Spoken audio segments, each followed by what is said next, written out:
Vous me disiez que les Sénégalais soutiennent Sadio Mané, ils le supportent, comme ils n'ont peut-être jamais supporté un autre joueur footballeur sénégalais. Et vous me disiez que c'est parce qu'il est très correct, il est très discipliné. Aujourd'hui, il a encore prouvé, en venant à cette cérémonie-là, habillé en boubou traditionnel, alors qu'il pouvait être en tenue de ville. Mais c'est vrai, il a encore pour montrer à la face du monde que je suis sénégalais. Oui, c'est le Sénégal qui a gagné. C'est le Sénégal qui aujourd'hui est sacré. Et Sadio Mané est poli. Je l'ai rencontré tout dernièrement à la dernière Coupe d'Afrique des Nations. Malgré les critiques que je faisais à son encontre, mais j'ai vu quelqu'un qui était poli. Très correct. Correct. Et on n'a jamais on n'a jamais entendu des frasques avec lui. Et d'habitude, les joueurs ont beaucoup de frasques. Vous voyez, Cristiano Ronaldo, vous voyez, Neymar, vous rappelez de ce qu'il a fait au Brésil. Donc, la carrière peine à décoller. Très bien, voilà. Beaucoup de joueurs ont eu des frasques. Mais lui, heureusement, et pour le bonheur de nous, Sénégalais, et vraiment, il n'est pas dans ces choses-là. Et c'est extraordinaire. Alors, Chérif El Khayri Aïdara, il a prononcé une phrase, Sadio Mané, qui résume un peu tout ce que Cheikh Tidiane vient de dire quand il dit « Football is my job, I love it ». C'est-à-dire que lui, pour lui, le football, c'est son travail, il l'aime, point final, il n'y a pas autre chose à côté. Effectivement, c'est ce que montre Sadio dans toute sa carrière. C'est-à-dire ce sacre, c'est le Sénégal, c'est le sacre du Sénégal, parce que c'est la première fois, même si El Hadji Diouf a été sacré double ballon d'or africain, mais El Hadji Diouf n'a pas été formé par un centre de formation ici au Sénégal. Alors que c'est le ça, c'est le produit de la formation sénégalaise. C'est le produit de la formation sénégalaise avec Génération Foot. Oui. Donc c'est le sacre du Sénégal, de Génération Foot et de Sadio Mané. Donc voilà ce qui montre que Cheikh Tidiane soulignait que c'est un joueur poli. Il est poli, c'est ce qui montre sa constance dans ce qu'il fait. Il est toujours monté crescendo depuis 2012, depuis son éclosion, depuis justement c'est à Salzbourg qu'il a montré tout son talent. À Metz, il n'était pas au devant de la scène. À Salzbourg, à partir de là-bas, il est venu aux Jeux Olympiques de 2012. Il a montré tout son talent là-bas. Depuis lors, il est monté toujours en puissance avec ses statistiques. Chaque année, ses statistiques sont plus meilleures que l'année précédente. Donc, ce qui montre que Sadio mérite amplement ce ballon. C'est une promesse, hein, il le disait tantôt l'année dernière sur le plateau de conférence qu'il va gagner. Même il a dit en mandat, lui c'est un mandat. Nous qui comprenons le mandat, il dit au village de Bambali, ne vous découragez pas, je vais gagner ce ballon d'or. Moi, je vous le promets que je vais gagner pas une fois, pas deux fois, je vais le gagner plusieurs fois. C'est ça qui Très bien, que Dieu le fasse. Alors, Cheikh Tidiane, ce qui est intéressant avec le sacre de Sadio Mané, c'est que c'est pas comme vous qui habitez Dakar, qui avez la chance de jouer sur des terrains de foot, même si les infrastructures ne suivent pas toujours. Sadio Mané, il est né dans un village qu'on a découvert pratiquement grâce à lui. Bambali, on ne sait même pas où ça se trouve exactement au Sénégal. Il grandit dans ces conditions-là. El Khayri le disait, c'est un pur produit de la formation sénégalaise. Est-ce que cela ne veut pas dire quelque part que c'est un message que tous les jeunes Sénégalais, qu'ils soient footballeurs ou autres, doivent décoder pour se dire quand on veut, on peut? C'est vrai, je suis d'accord avec vous, mais aussi, Sadio Mané vient de donner raison à un éminent dirigeant du sport sénégalais, mais mondial, Lamine Diack. Qu'est-ce que Lamine Diack disait? Si en 2000, dans les années 2000, les meilleurs ne seront pas de Dakar. Il l'avait dit, parce que Dakar n'aura pas de terrain. Et là, il a raison. Il a raison. Vous voyez, aujourd'hui, donc Sadio Mané a donné raison à Lamine Diack, qui aujourd'hui, les meilleurs, regardez dans notre équipe nationale, regardez les meilleurs. Et souvent, ce sont des gens qui quittent dans l'intérieur du pays, qui viennent pour s'imposer dans nos équipes nationales, quelles que soient les catégories. Allez en équipe nationale cadette, en équipe nationale junior, espoir. Et vous verrez, il y a beaucoup de joueurs qui viennent de l'intérieur. et non pas les joueurs qui viennent. Est-ce qu'on ne peut pas avoir finalement une autre lecture de cette affaire-là? Est-ce que le sac de Sadio Mané, d'abord, c'est justice qui est rendue aux formateurs, que ce soit Génération Foot, Djambar, etc., que ces gens-là constituent aujourd'hui ce qu'il y a de plus grande fierté pour le football sénégalais. L'équipe nationale, c'est eux. Mais est-ce que quelque part cela ne montre pas la faillite des clubs traditionnels qui aujourd'hui non seulement ne représentent pratiquement plus le Sénégal, mais quand il s'agit de donner des trophées individuels, c'est un produit comme Sadio Mané qui gagne. Vous avez parfaitement raison. Regardez ces dernières années. Regardez ces dernières années.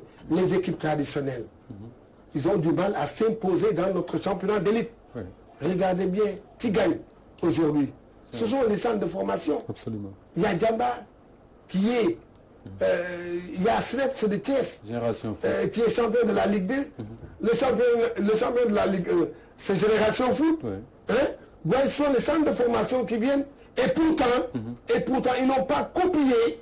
Nous avons l'habitude de copier les Français. Oui. Mais malheureusement, la politique footballistique de la France, nous, on ne copie pas. Oui. Parce qu'en 1969, c'est là où la France vraiment a commencé vraiment à faire son football, à réformer son football, en imposant à chaque club d'avoir un centre de formation. Oui.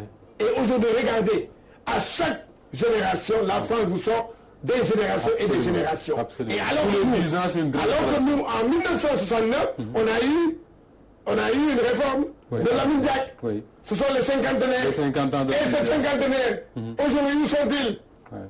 Où sont-ils? Dans des difficultés. Donc, ce qui veut dire tout simplement, donc il faut créer ce qu'on appelle, il faut changer la donne. Ce qui se passe actuellement dans notre football, il faut changer. Vous voyez, le sacre de... il faut oser le dire.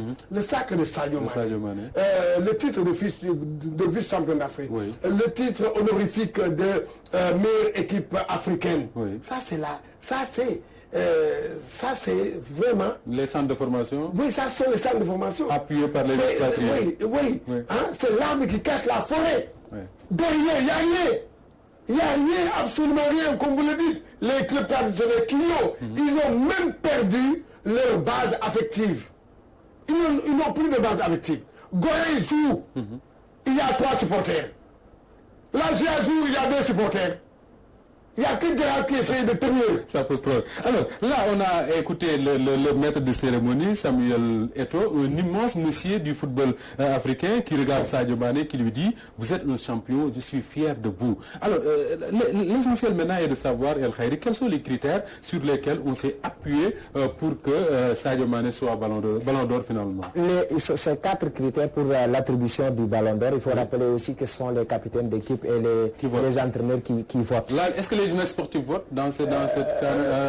Oui, parce que dans ce jury, c'est vrai, il y a les entraîneurs. Le pays où il n'y a pas d'entraîneur, parce que vous savez, après la CAN, on a limogé beaucoup d'entraîneurs. Et si on limoge un entraîneur, on vous demande, c'est le directeur technique national qui vote. C'est lui qui vote. Et donc, il y a les entraîneurs et les capitaines, et plus, il y a un groupe de journalistes. Voilà. Choisi par la commission de communication de la CAF, qui choisit quelques journalistes et aussi quelques éminents dirigeants. Et aussi, n'oubliez pas que Samuel Eto'o a voté. Drogba a voté. Oui. Ceux qui ont gagné, eux aussi ont voté. La Juve et tout, ils votent. Oui, eux, ils votent. D'accord. Parce que c'est un groupe. D'accord. C'est le dernier collège qui pour l'attribution. Le football, c'est une bonne organisation. Effectivement. Alors, voilà, c'est la performance du joueur au niveau national et international. Donc, au niveau national de Sadio Mané, tout le monde le comprend. Nous, c'est la performance du joueur au niveau national et international, Cheikh Tidiane. Qu'est-ce que Sadio Mané a fait finalement cette année qui a fait la différence entre lui, Salah et l'Algérien Riyad Mahrez? Regardez, Moussafa, quand vous prenez la performance de ces 3 joueurs dans l'année 2019, vous verrez que ces 3 joueurs ont tous gagné quelque chose. Oui. Je commence par Mahrez. Mahrez est champion d'Angleterre et champion d'Afrique. Sadio Mané est détenteur de la Ligue des champions d'Europe. Et aussi meilleur buteur, co-meilleur buteur du championnat anglais. De la Premier League. Même chose avec Salah. Donc ils ont tous gagné. Mais moi, là où je pense, à mon avis, à mon humble avis, là où Sadio Mané a fait la différence, c'est il a été déterminant par rapport à ses titres ou bien à ces matchs décisifs gagnés par Liverpool. Parce que contrairement peut-être à d'autres joueurs africains qui ont gagné avec leur club, Sadio Mané, à chaque match de Liverpool, à des moments critiques de la saison peut-être, il a été décisif. Et quand on regarde Mahrez, c'est un éternel remplaçant là-bas à Guardiola. Et quand on regarde, si vous prenez 2018, 2017-2018, mais Salah était au sommet. Mais en 2019, il y a un déclin. Et maintenant, c'est là où Sadio Mané est venu. Et c'est là où Sadio Mané permettait à son équipe de gagner les matchs. Des matchs importants. D'accord. Ça, c'est important. Le deuxième critère, permanence et prestation du joueur. La permanence, on parlait de Sadio Mané, sa constance depuis 2017. La première fois où il a été parmi les finalistes, 2017, il a fini 3e. 2016, autant pour moi, 3e. 2017, 3e également. 2018. Il a terminé 2e, ce qui montre la constance du joueur sur ses performances. Alors là parle de constance du joueur, mais c'est ce qui symbolise tout à fait la carrière de Sadio Mané. Vous nous disiez tout à l'heure qu'il a débuté avec les Navetteurs à Hambourg, ensuite c'est Djambar ou Génération Foot, ensuite le FC Metz en France qui était en Ligue 2 je crois, ensuite il va à Salzbourg et puis Angleterre avec Southampton et puis c'est parti. Racontez-nous Cheikh Tidiane, comment ça s'est passé tout cela? Voilà, c'est vrai, parce que j'ai l'anecdote que je vais vous raconter un peu, vraiment c'est extraordinaire.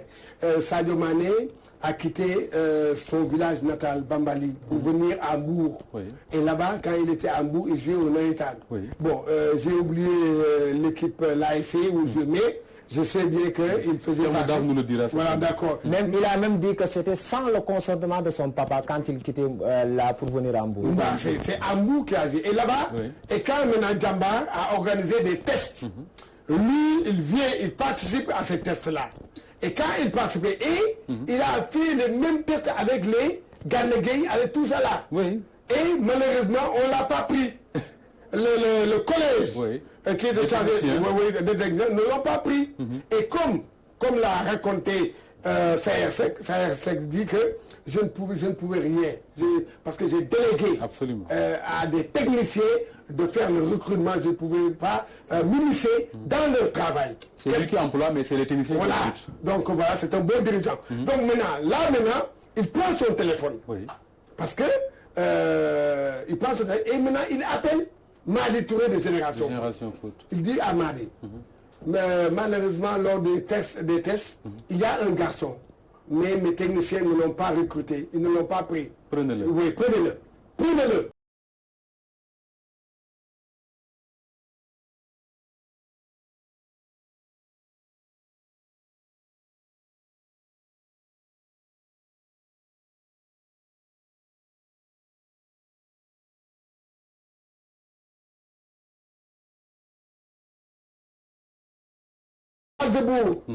À Southampton, il y a de l'argent qui est tombé dans les caisses de Génération Foot.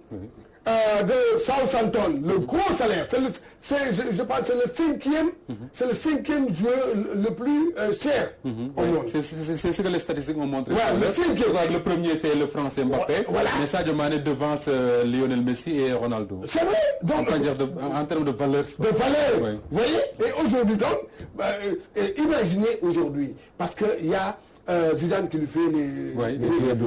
Et si maintenant, Sadio va là-bas. C'est beaucoup d'argent pour Génération. Et donc, vous m'avez misé. Le beau cheval. Alors, le troisième critère maintenant. C'est l'accomplissement sportif. Je crois que sur le plan sportif, il parlait tantôt que Sadio n'a pas fait de frasque. On dit sur le plan sportif, c'est vraiment accompli.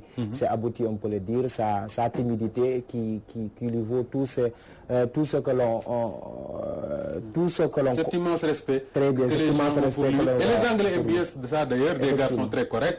J'ai entendu le journaliste camerounais qui a voté pour France Football. Il a critiqué, il a dit ses raisons pourquoi il n'a pas voté pour Sadio Mané. Mais il dit, malheureusement, ce qui me dérange un peu, Sadio ne dit rien. Il ne parle pas, il est comme ça. C'est vrai, c'est vrai.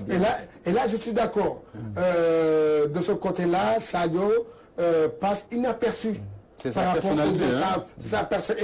Il est comme ça. Il a dit ça, il réclame rien. Oui. Malheureusement, il y a son entourage qui ne l'aide pas, qui ne l'ont pas aidé.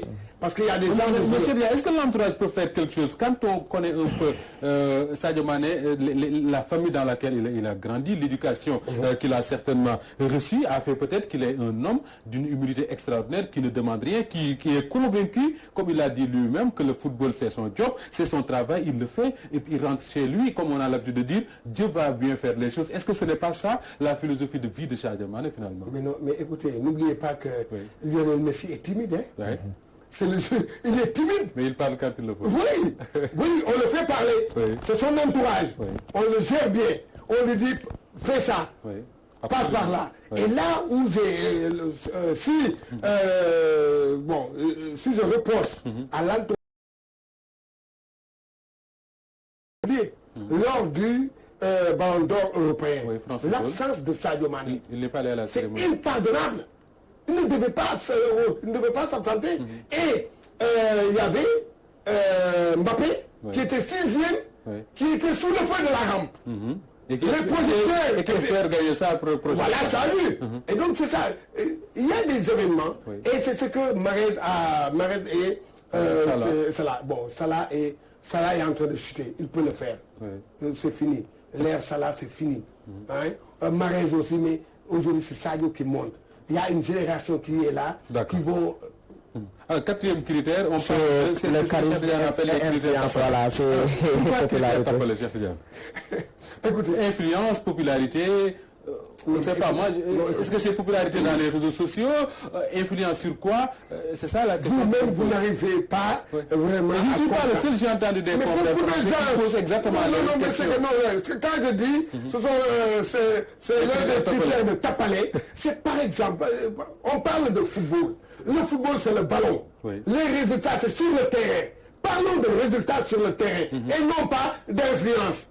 Quand vous parlez d'influence, mais il y a des joueurs qui ne sont pas influents. Vous êtes alors d'accord avec Habib Beye quand il dit à propos du Ballon de France Football que Messi est le meilleur, ça ne se conteste pas, mais quand on parle de la saison que les joueurs ont accompli sur le terrain, cette année, Sadio Mané a été meilleur. Mais honnêtement, prenez ce que Messi a fait en 2019 et Sadio Mané a fait... C'est le supporter du Barça qui parle. Voilà, honnêtement, moi je sais que Messi... c'est le sommet. Oui, c'est le sommet, c'est un extraterrestre, mais sincèrement, par rapport à 2019, c'est Sadio Mané qui a fait des résultats contrairement à Messi. Donc moi je suis d'accord avec Habib Beye quand il dit, mais on parle de qui?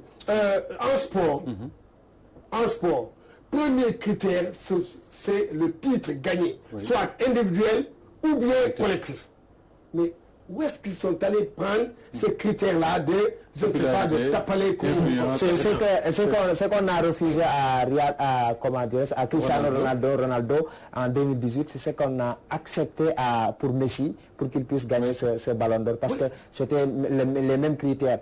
Ronaldo en termes de... Parce qu'en termes d'influence, de popularité, Ronaldo dépasse de très loin Modric quand même. Et Moustapha, attention, parce qu'il faut... pourquoi ils ont mis ces critères-là? Parce que, attention, le football aujourd'hui, c'est le business. Ah oui, c'est le business. C'est le marketing. Absolument. Quand vous voulez mettre en avant votre image... Il y en a même qui disent que c'est les marques qui disent mais quand on est habillé par Nike, on a plus de chance. C'est une réalité. Il y a des marques. Attendez. Comment on peut, en pleine Coupe du Monde, en 2014, au Brésil, lors de la finale entre l'Allemagne et l'Argentine, et regardez ce que Adidas a fait pour les chaussures de Messi. Mais non, on a dit que non, il faut que les projecteurs montrent les chaussures de Messi. Parce que c'est Adidas. Oui,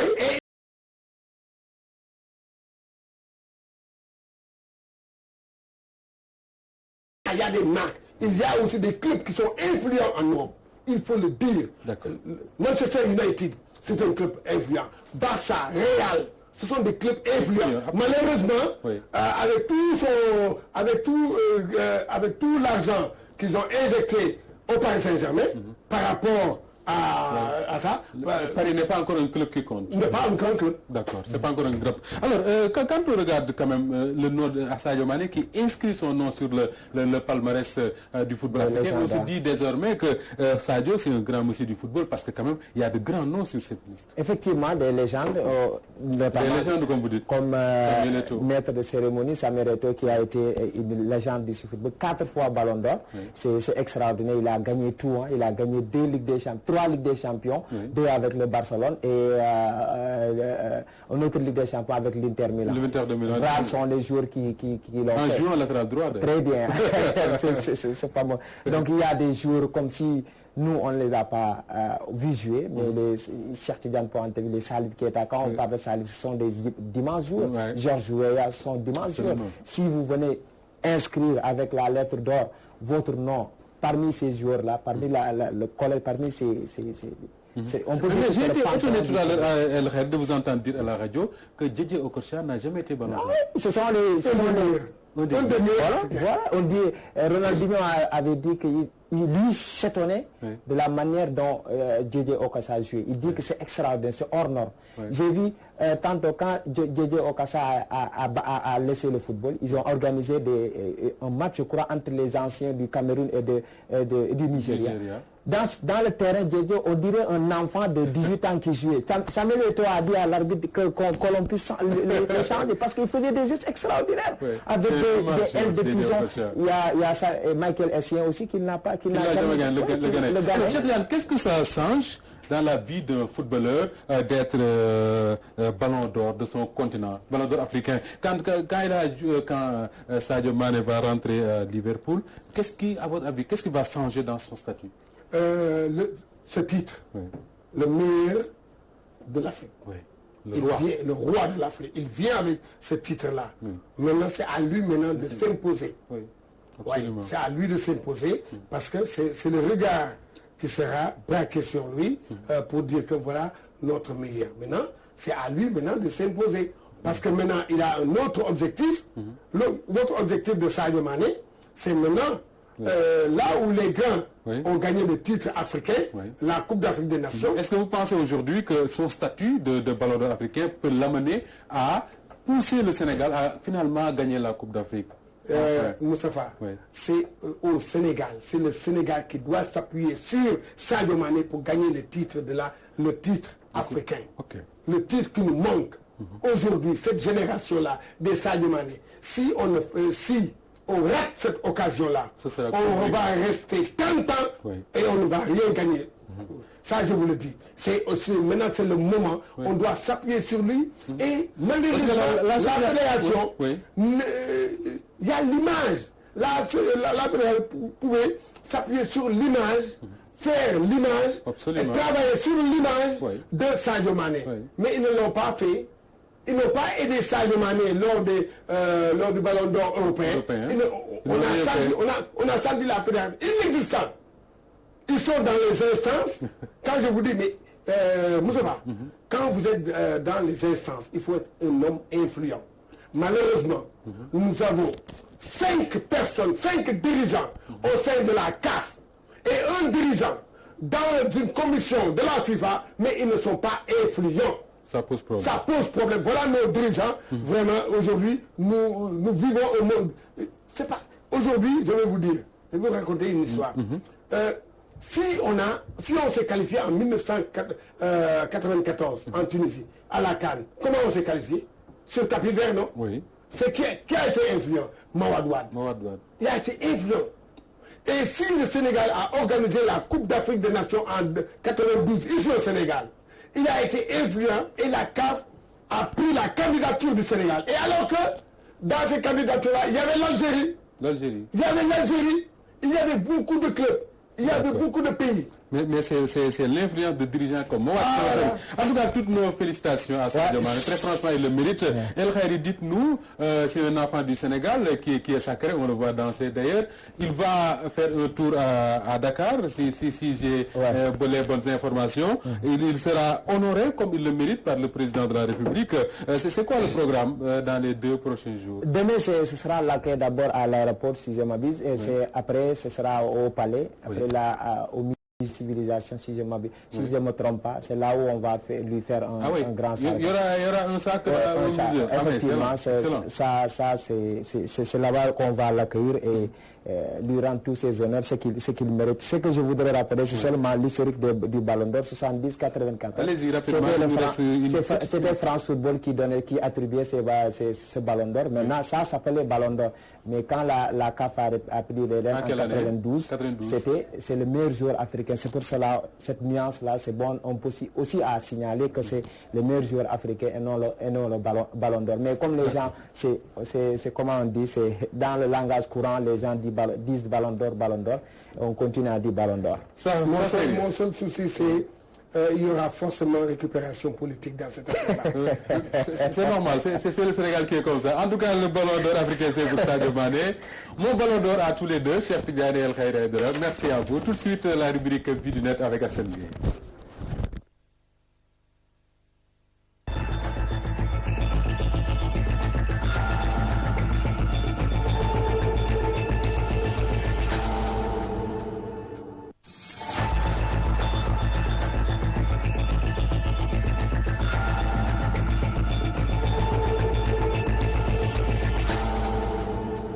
Assane Gueye, bonsoir.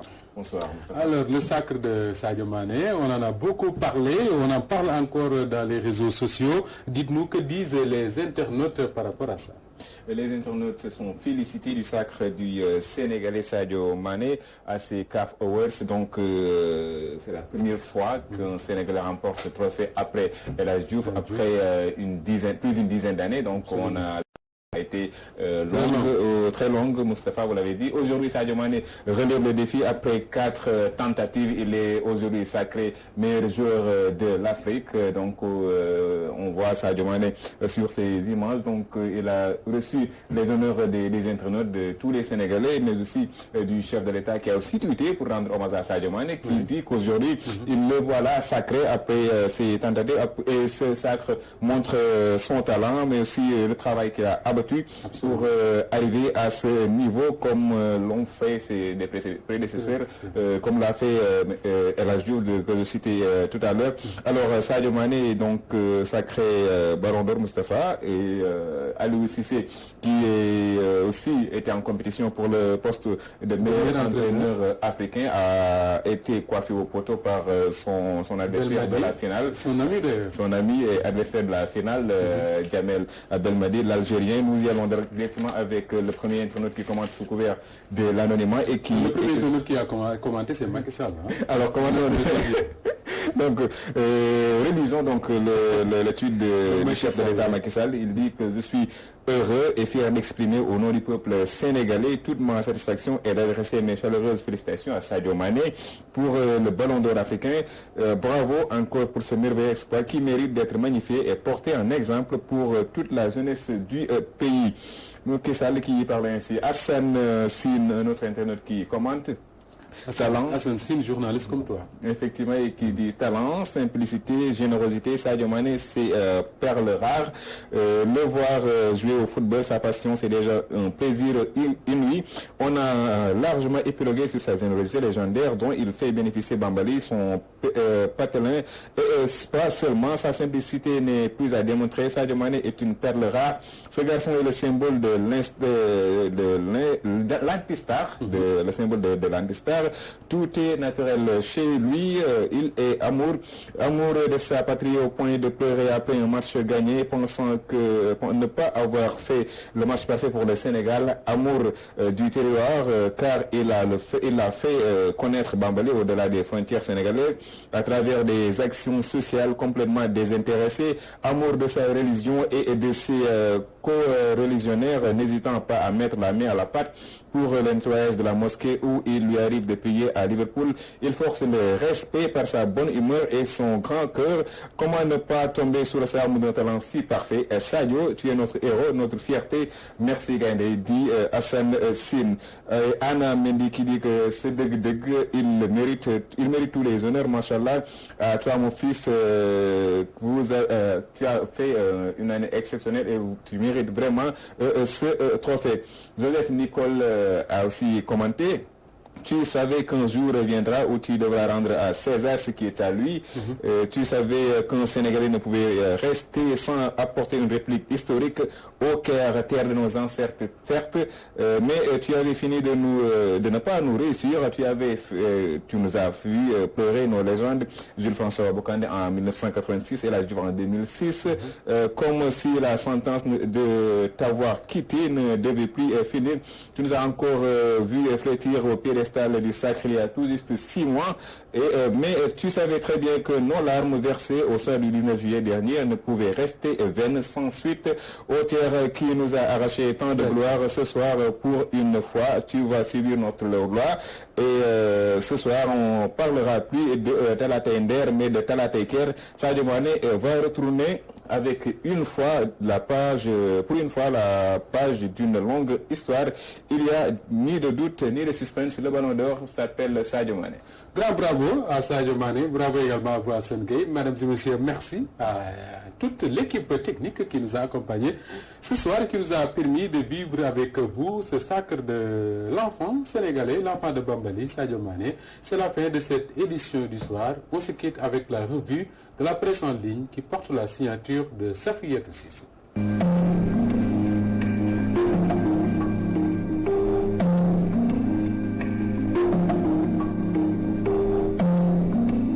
Bonsoir. Le procès de l'assassinat de la 5e vice-présidente du Conseil économique, social et environnemental s'est ouvert ce mardi 7 janvier 2020 devant la chambre criminelle de Dakar. Et Netali.com de rapporter qu'à l'ouverture de l'audience, les avocats de la défense ont soulevé des exceptions de nullité, arguant que l'article 5 du règlement 5 de l'UEMOA exige la présence de l'avocat dès l'interpellation, ce qui n'a pas été respecté. Le procureur a soutenu, certes, que ce règlement existe, mais il n'était pas en vigueur lors des faits. Le juge a joint les exceptions au fond avant d'interroger l'accusé sur le fond du dossier. Samba Sekou Diasso, puisque c'est de lui dont il s'agit, a nié les faits qui lui sont reprochés, en soutenant que c'est sa tante et d'autres responsables de l'APR, notamment la députée Awagnon, derrière cette affaire. À l'en croire, c'est sa tante qui lui a mis en rapport avec un marabout et c'est ce dernier qui lui a donné du lait à boire. Depuis, explique Samba, il fait tout ce que le marabout lui dit. La veille, le marabout m'a demandé de l'amener chez Abdoulaye Timbo, Maïmouna Baldé et Seynabou Gueye. Le lendemain, il m'a demandé de le conduire chez Fatoumata Mokhtar Ndiaye. C'est ainsi qu'il a commis l'acte odieux avant de disparaître, a soutenu l'accusé qui était le chauffeur de la victime. Ce dernier n'a pas manqué de préciser qu'il y avait une rivalité politique entre la défunte et Awagnon pour le contrôle de la structure départementale des femmes. Enchaînons avec Ibrahim Hassen qui invalide le 3e mandat de Macky Sall, cette fois-ci dans Canal 221. Selon Ibrahim Hassen, c'est ce changement de tactique d'Ousmane Sonko en perspective de la présidentielle qui aide à comprendre les dessous de la sortie de Cheikh Yérim Seck qui dénonce un prétendu deal entre Macky Sall et Idrissa Seck qui devrait se tenir tranquille pour lui succéder en 2024, en contradiction flagrante de ces hypothèses de dauphin au sein de l'APR du président de la République Macky Sall. Et là, la religion de scène est faite que Cheikh Yérim Seck cherche à se positionner pour Sonko en perspective de 2024 en tentant de discréditer Idrissa Seck et de jeter le trouble au sein des cadres de l'APR afin de lui baliser le terrain. Pour la première fois depuis l'élection d'Alpha Condé à son premier mandat à la présidence en novembre 2010, un scrutin va se dérouler sans les principaux partis de l'opposition. L'Union des forces démocratiques de Guinée, l'UFDG de Cellou Dalein Diallo et l'Union des forces républicaines, UFR de Sidya Touré, n'ont en effet pas déposé leur candidature auprès de la commission électorale indépendante, la CENI. Le 27 décembre dernier, Jeune Afrique livre l'information que ces deux partis comptent le plus de députés issus de l'opposition sur les bancs de l'actuelle Assemblée nationale. 37 pour l'UFDG et 10 pour l'UFR sur un total de 114 députés. Nous ne pouvons pas participer à ce scrutin pour lequel le fichier électoral est taillé sur mesure pour l'exécutif, argue Aline Condé, secrétaire général de l'UFDG.